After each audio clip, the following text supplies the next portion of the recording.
Assalamualaikum warahmatullahi wabarakatuh. Halo teman-teman, welcome to my channel. Setelah sekian lama, sekian purnama gue gak pernah konten.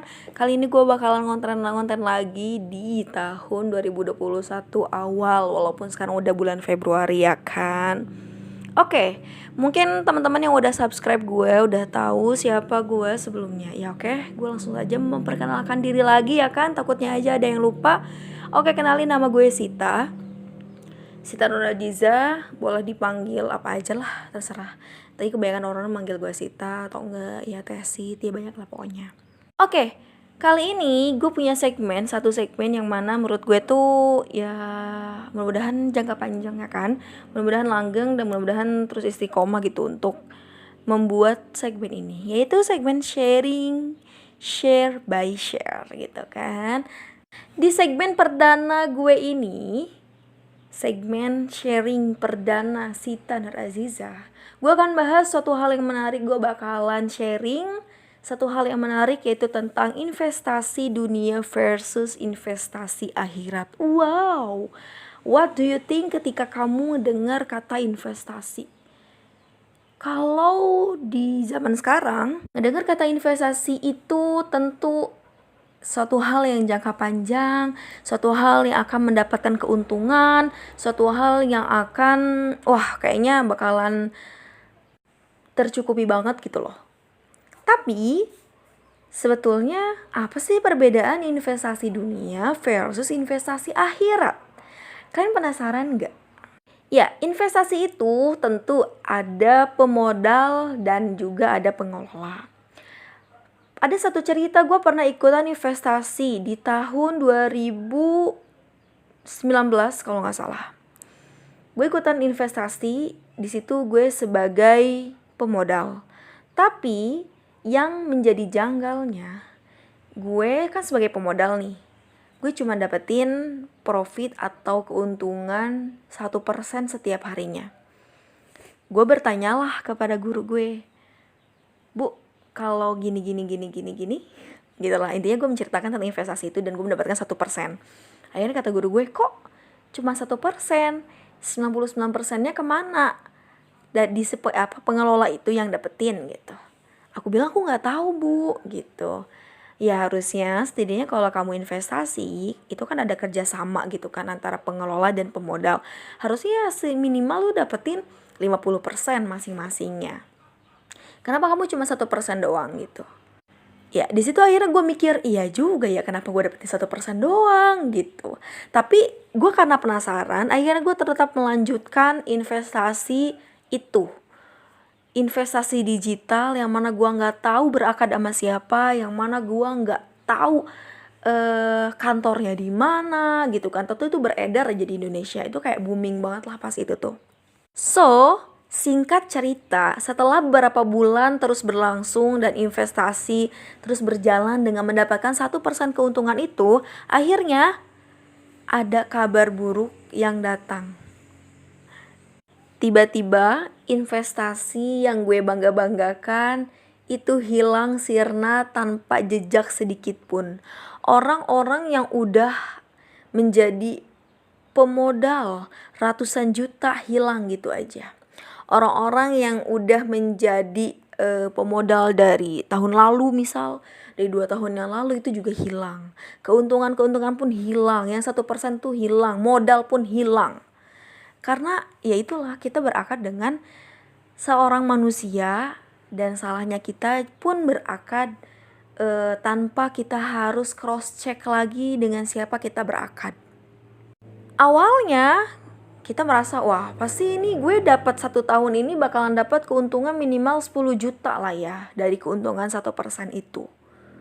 Belum lagi kalau gue jadi pemodal yang lebih banyak, gue jadi pemodal ratusan juta misal, itu pasti dapetin 1% itu terbilang besar lah kayak gitu.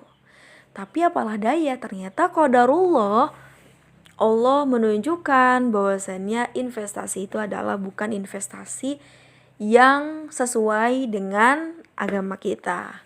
Ada kecacatan di dalamnya, entah itu dari segi strategi ataupun dari segi manajemennya, Dan ya menurut gue itu pengalaman besar, pelajaran terbesar bagi gue dan juga keluarga sebetulnya. Berujung apa? Tentu kecewa, guys. Itu investasi dunia. Gue nggak bilang semua investasi di dunia sekarang saat ini gitu yang lagi happening itu bodong juga, enggak. Gue hanya menceritakan tentang pengalaman pribadi gue terkait dengan investasi yang pernah gue jalani. So, apa sih bedanya dengan investasi akhirat? Investasi akhirat itu adalah investasi yang mana itu so pasti jangka panjang. Kita berakad sama Allah langsung.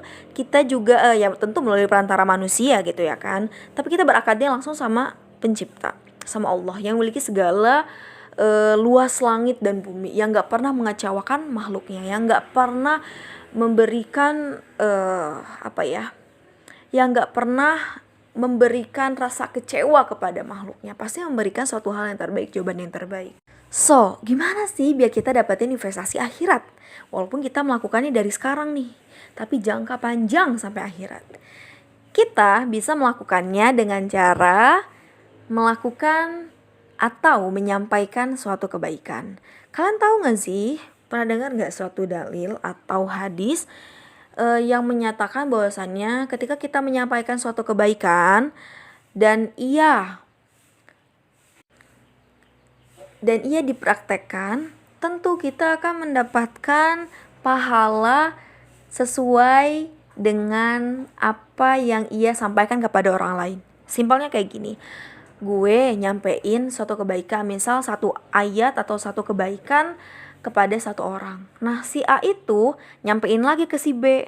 Tentu otomatis si A ke si B itu kan dapat pahala. Nah, gue ke si A itu pasti mendapatkan pahala juga. Dan itu gak dipotong. Misal kayak karena gue mah jauh gitu ya, gue cuma dapetin 1% doang gitu. Ya enggak gitu. Gue dapetin 100%, begitupun dengan yang menyampaikan kebaikan dapetin 100%. Keren gak? Keren banget. Tanpa dikurangi sedikit pun. Jadi sama gitu loh nilai pahalanya. Keren gak sih? Keren banget. Gue berkali-kali ngucapin keren ya kan. Oke. Nah, so gampang gak sih investasi akhirat tuh? Gampang banget guys. Allah itu memerintahkan kita untuk menyampaikan kebaikan, beramar ma'ruf nahi mungkar. Kita bisa menyampaikannya itu dengan cukup satu ayat. Pernah dengar gak sih ayat yang berkaitan dengan begini bunyinya, baligh anni walau ayah, sampaikanlah kepadaku walaupun satu ayat gitu. Itu indah banget gak sih? Walaupun satu ayat, modal kita tuh cuma satu ayat doang, tapi keuntungan kita sampai jangka panjang melejit sampai akhirat. Wih, keren banget sih menurut aku. Jadi buat kita semua, apalagi kita udah difasilitasi oleh sosial media yang super canggih, super keren banget, alangkah baiknya kita juga berkontribusi untuk sama-sama mengingatkan dalam kebaikan, kita sharing melalui kebaikan, dan juga ini sebagai reminder, sebagai pengingat diri kita sendiri untuk melakukan hal kebaikan itu. Semoga apa-apa yang kita sampaikan itu berbuah ridho Allah, berbuah pahala dan berbuah surga ketika di akhirat nanti, dan bisa menjadi investasi akhirat, pahala lagi, menjadi investasi akhirat atau pahala ketika kita pulang ke kampung halaman atau kampung akhirat. Semangat! Thank you so much. Dan gini aja segmen sharing perdana gue kali ini, semoga bermanfaat. Gue Sita Nurhadiza, thank you so much. Wassalamualaikum warahmatullahi wabarakatuh.